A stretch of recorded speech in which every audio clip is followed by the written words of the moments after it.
Elles passent difficilement inaperçues, ces personnes économiquement faibles vivant de la charité publique.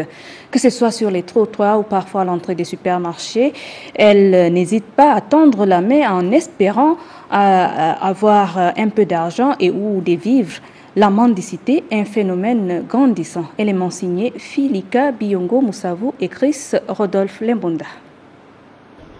Des femmes assises à même le sol, souvent entourées d'enfants, occupant les trottoirs, le phénomène fait désormais partie du quotidien des Librevillois. Il n'est plus rare de rencontrer dans la ville des personnes en quête d'aumône, étalant leur misère au grand jour.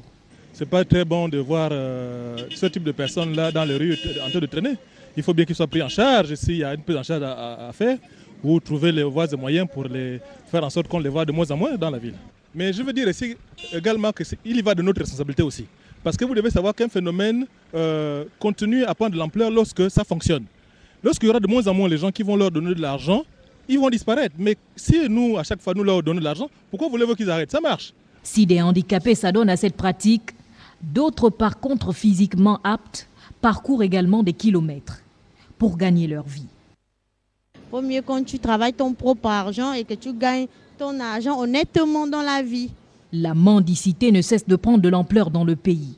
Avant, tu voyais rarement quelqu'un te demandait ma présence, c'est maintenant trop. Je remarque que dans la rue, il y a déjà trop de mendiants.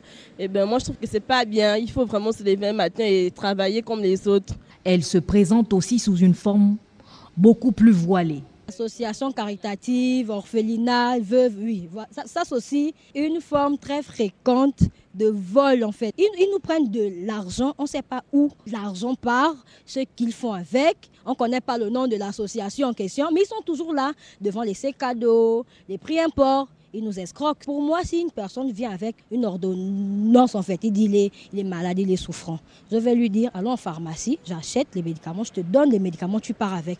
Mais je ne te donne pas de l'argent, ça n'a pas de sens. Ça aussi, c'est un vol. Mais ils prétendent être souffrants, être muets, sourds. L'article 197 du Code pénal gabonais dispose: les mendiants d'habitude valides seront punis des peines de vagabondage.